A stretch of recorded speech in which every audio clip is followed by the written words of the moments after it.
your backstage pass to the lives of frontline officers and the leadership steering the way. I'm Chris Caston. Together we'll navigate the challenges, hear the frontline stories, and leadership insights from those behind the badge.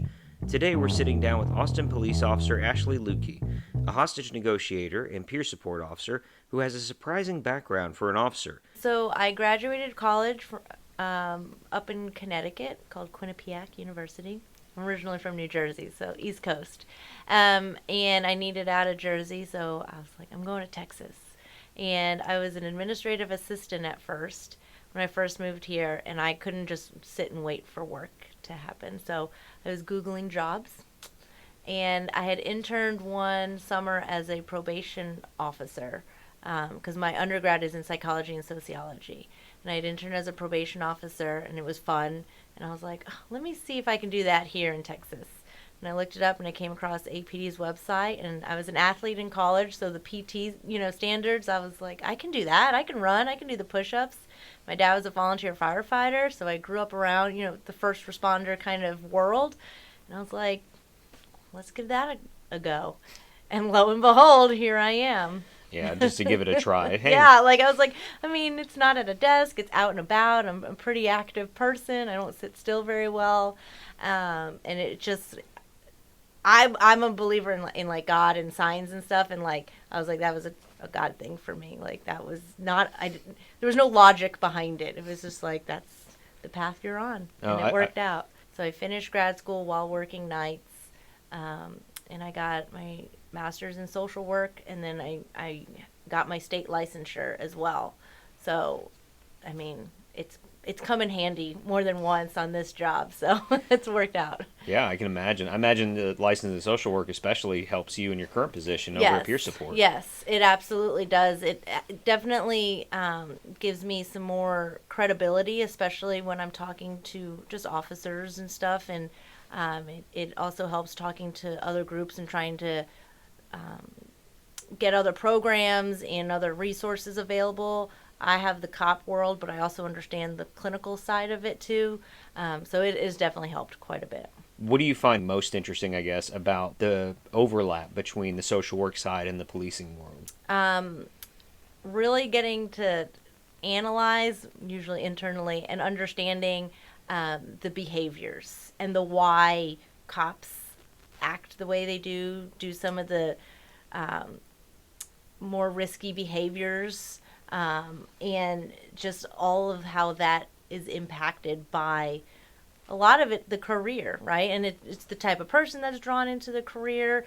It's what this career does to a person. But on the flip side, I also really enjoy understanding the how can you redirect yourself, and how can you, if you're starting to go a little bit left, how can we get you back right and straight and doing the good things and the healthy coping mechanisms. And it's not, I tell people, it's not just about getting to 23. It's about living well beyond that 23, right? And especially in the state that we're in, a lot of us are like, okay, just get to that finish line. Just get to the, well, that's not really the real finish line. You have a whole life after you retire from here. So let's get you healthy and good and stable, and to be able to live that. Oh yeah, and definitely living beyond that 23, the 23 years of and when you hit retirement eligibility. One of the biggest things that I learned when I came here is that officers don't live very far beyond retirement, and a lot of times it's either health or it's suicide, and it happens well more often than people think. Yes. We spend our entire career on this adrenaline roller coaster, and we spend most of our career at a very high level of being alert, being on edge, just being ready and prepared, because you just don't know. And as much as they try to preach to us in the academy to turn it off when you go home, it never really gets turned off. We do spend most of our time at work, right? And so when you do retire, our bodies don't really know how to function at the homeostasis level, back down to, we're not on this crazy roller coaster of adrenaline and this and that. And so a lot of people get the itch to I need that rush. I need it, which is why you'll see a lot of drinking, a lot of just, again, the risky behaviors and stuff, but also your body is trying to cope internally, just biologically, how do I now survive on this kind of playing field. One of the pitfalls that I come across a lot and talking to officers is that all the people that they know are cops. Like their friends are Yeah. cops, their relatives are cops. It's like, Yep. but the thing that people don't consider is once you retire, there's kind of that time where you lose connection with all these different people. Like APD is your family while you're here, but then once you retire, it's like that family's gone, so you have a Right. loss. Yes. It's like here one day and gone tomorrow, because that's kind of how quickly, retirement happens. This is your last day, and now you don't have access to the buildings anymore, kind of thing. Yeah. It's a shock to the system, and it is very difficult to have friends outside of policing, just because we all live in our little bubble, and they don't understand, and not necessarily they do, because we work nights, we work holidays, we work all sorts of different things. And if somebody were to ask me, so how was your day today, what'd you do, like, do they really want to hear, like, that I had to go chase down somebody down the street, or help a family out of in a car wreck, or that's not great things that they want to hear necessarily. So Yeah. It's one of those things where you have to find people in your life that are outside of policing that you can talk to, that you can share things with, and it's very important to have that connection. right, and also to those people outside of policing that also just treat you like a person, right? You're not Ashley the cop every time they introduce you to somebody. You're just, "Oh, this is my friend Ashley," right? I don't introduce my friends like, "Oh, this is Laura, the insurance agent," right? So it's kind of like the same thing, to find those people that get what you do and just accept it, but you're still separate from the uniform. Oh yeah, I got to the point where it's like if I'm meeting a new neighbor, or sometimes I'll just be like, "Oh, what do you do?" "I work for the city." Yeah. It's like I'm not a cop. I work for the city. Yes. Yes. No, 100%. And the only time that I will not use it to my advantage, but being a female, right? Like, people like to test you and stuff. So there are definitely times where I'm like, "Oh yeah, well, I'm a cop," and blah blah blah blah blah, and people leave you alone, which is, again, as a female, sometimes what you're looking for, right? Like, getting an Uber by yourself and it's a little sketchy or whatever, it comes in handy. But yeah, overall, it's good to have that separation. What has led you to become a peer support officer now and be where you're at? So I have always been interested in, like, mental health in general. And one of the first things I did as a cop was become a mental health officer. And then just as time went on, and some of the experiences, the incidents that I have been involved in, and just things like that, when the opportunity presented itself that we have a peer support program, and having the background and education that I have, and loving being a cop, I was like, well, what better way to meld the two? And I'm also helping people that are like my family, right? I'm not just helping, Joe Schmo on a call that, I'm with for 20 minutes or so. I'm helping somebody and able to walk with them and able to follow up, able to foster friendships, relationships, and really understand the aspect of being a cop with them, and also get them through whatever it is they're going through. It's very fulfilling. We have a guy on our team that calls it the best worst job in the department, because you hear the bad of what everybody's going through, because we're not immune to even the regular stressors of marriages, relationships, kids, finances, right? Like, that's all the quote unquote normal stress of life. But then on top of that, you have all of the, we're solving everybody else's problems every day and stuff. And it's just, we've definitely saved a lot of careers and lives, which is the most rewarding part. We're the officers, we're the cops. We're supposed to go out and, like you said, solve everybody's problem. But who do the people who do that, who solve people's problems, who do they call whenever they have that issue? And we tend to carry the ideology of, well, I'm a cop, I'm just going to solve my own problems because I'm not like other people who can't solve their own problems, right? And so we are very good at hiding our bag of crud until we're not, right? Until it's starting to bubble over. And so our goal is to intercept that before it bubbles over. We have had people go to rehab. We've had people go to mental health facilities. We've had people go to, intensive outpatient, and nobody was the wiser. And they came back and had the rest of their career and lived happily ever after. And just to say this, there's a lot of people out there who might be concerned to hear that, oh, there's an officer who went Right. to rehab, Right. or there's an officer who had a mental health break. Oh my goodness! But the truth of the matter is that we're all human beings, Mm-hmm. and the fact is that everybody can go through this, and we still need that help and that support. Right. And I think that's part of the stigma part is like, but I'm a cop. I'm not supposed to be going through these things, or I'm supposed to keep it all together, right? And like that is a perception of the public too, or even family members, or anybody. And so that has definitely been one of the biggest hurdles to try to just break that down. Like it doesn't make you any less than a cop, doesn't make you any weaker, doesn't make you anything. It just means like, I mean, if you had a broken bone or a tumor, like you'd be going to the doctor and getting treatment for it. Well, your brain is another part of your body that sometimes needs treatment too. Yeah, and not only that, but also I would argue that it actually makes you stronger of a person and more well-rounded to have gone through some of these things, because you can now relate to some of the people who are struggling in those other moments. Yeah, and we actually have been able to use some of the officers that have gone through various things that want to now help other officers going through things, and it's almost like a buddy system. And it's been really awesome to see that, like, oh, I'm not alone. Because everyone feels alone, regardless of what you're going through sometimes. And people can tell you all day, you're not alone, but you feel alone, right? Mm-hmm. But if you have somebody that has actually gone through what you are going through and can say, like, listen, man, like, I've been there. I did it. I had to do it 2 or 3 times.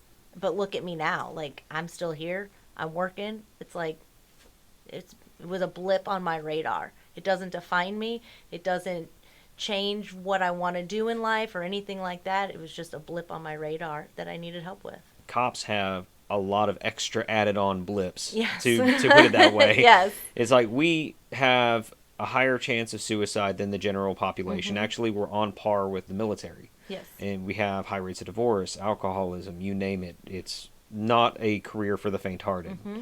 So having the ability to reach out is definitely needed in our area. But it's also like the calls we go to. The average person is going to maybe experience 2 traumatic events in their life. Like, I mean, on the average, right? Officers are seeing a few hundred just in their career, right? And we are masters at compartmentalizing because we have to survive. And we have to also just to make it through our shift sometimes. You can take a terrible car accident with fatalities, but then an hour later having to go take a family disturbance or a noise call. Like your night doesn't necessarily end after one tragic call. And so I think we are getting better as a department for sure at recognizing what officers were on like a really bad call and supervisors calling them in, checking on them, asking if they want to go home, things like that, and just kind of touching base with them. Whereas in the past that didn't necessarily happen.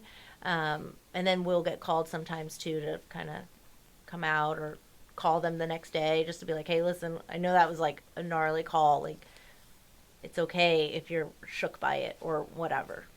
As leaders, what can we do to help in this case? So how do you see it as we can help? I think it's super important for supervisors to know their people. I remember when I was a rookie, our lieutenant used to show up in our show up.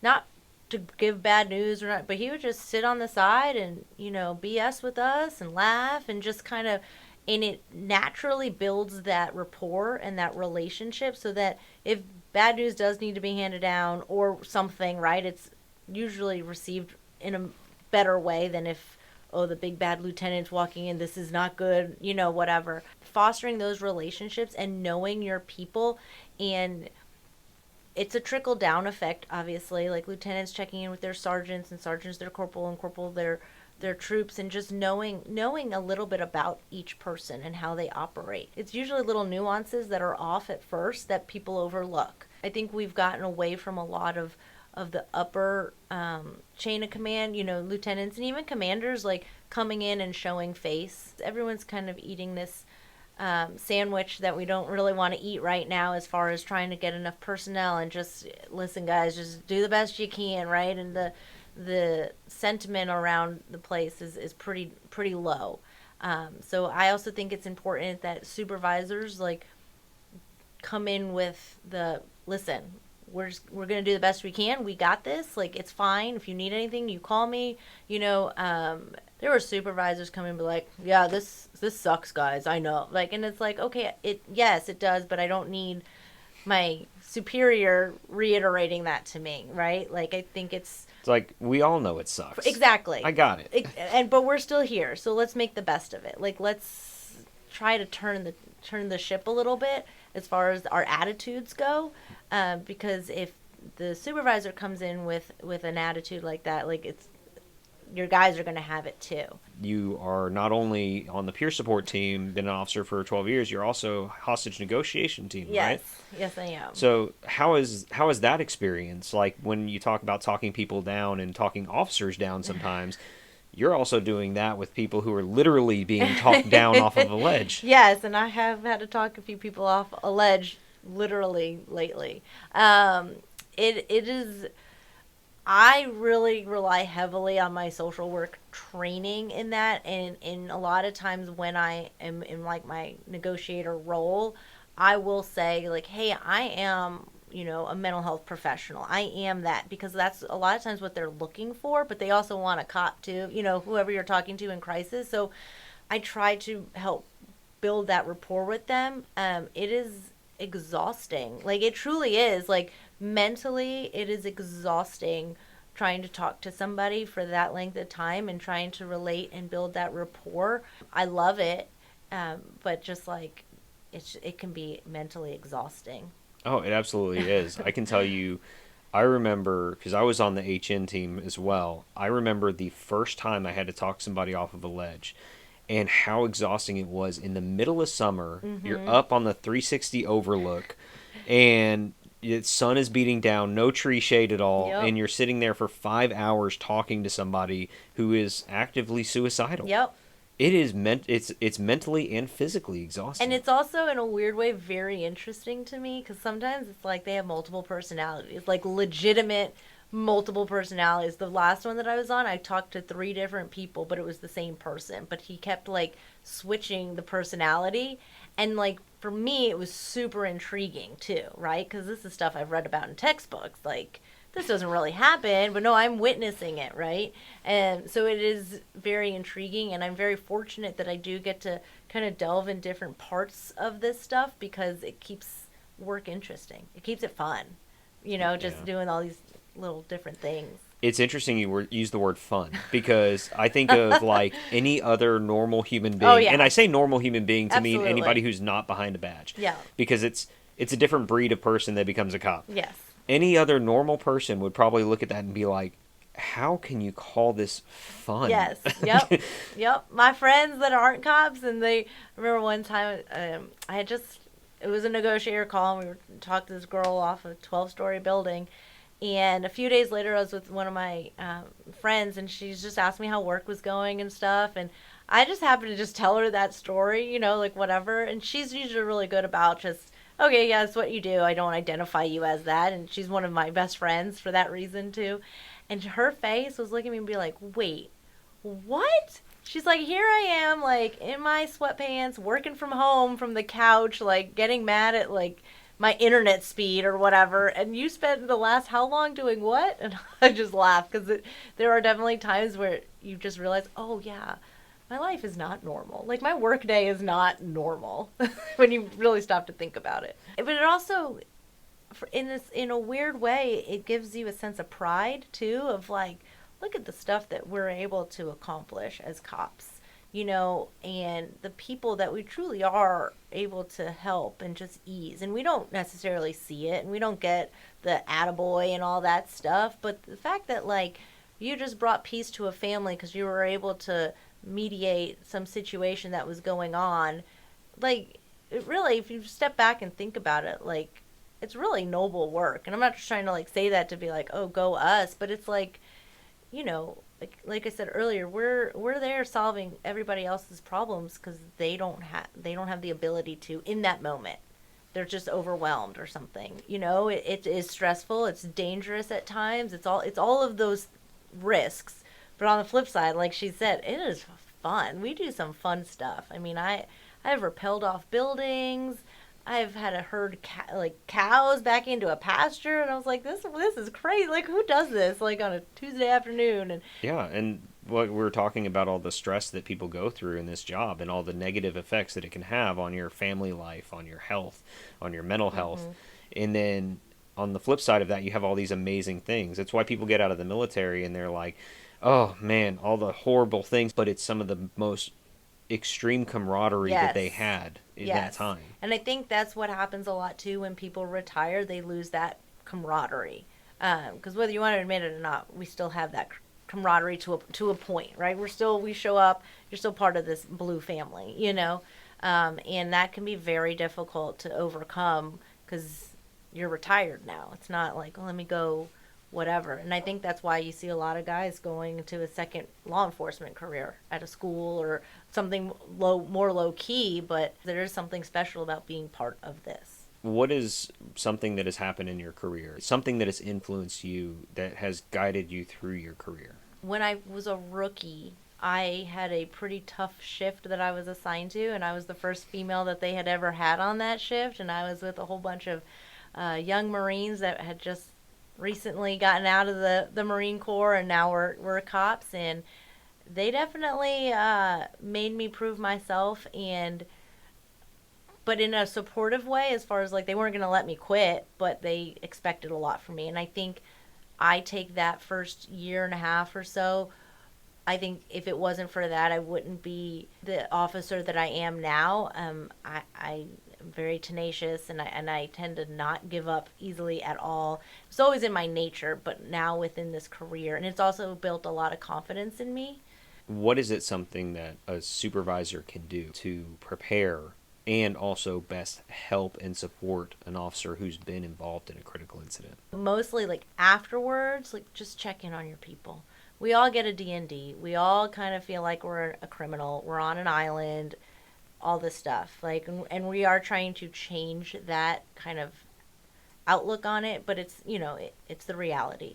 Yeah, Just check in on your people. and the D&D, you're talking about the do not discuss. Yes. And that thing is like you're told not to discuss the incident, but that does not mean that you can't discuss, hey, how'd the Astros do last night? Hey, check in with you. Absolutely. Absolutely. It means you cannot talk about the 5 or 10 minute thing that happened that got you that D&D. You can talk about, like you said, let's go to a baseball game, or hey, how are you sleeping? Hey, are you feeling okay? No, I'm super stressed out because I don't know what's going on here, here, here. You can talk to them or guide them, or hey, why don't you go ask the lieutenant this, or ask, right? Like, and I think a lot of times supervisors are afraid to entertain any questions because they don't have the answers to them. And I get it. Again, I walked through it. I understand. You don't have the answers to it, but not even projecting that to your people, being like, listen, like, I don't have an answer, but I'm going to try to find one. Or or the answer is just no, like, we can't do that because of this or whatever. At the end of the day, we're all really 5 years old, and we all just want to know why. And you know what I mean? Like, okay, why am I still on admin leave? Like, am I in trouble or am I not? Like, no, you're not. It's just a long process, or the investigator's been out on vacation, so it kind of prolonged things. Like, but like a lot of times we just feel like you're just in this vortex by yourself, and you're just like, this is, and you just get random phone calls to go to interviews and this and that, and then suddenly you're back to full duty. But it could be months later.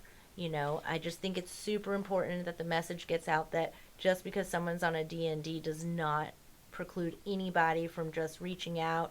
I tell people, act how you would normally act around them, right? Supervisors, I think, need to do a little bit more as far as like making contact, calling or texting, that kind of stuff.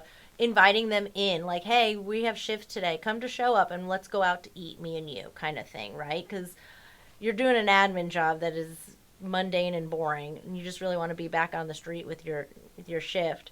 But if supervisors, invite the admin person in, Like, okay, yeah, come on in, and then maybe go out to eat or have coffee or something to kind of keep them feeling included.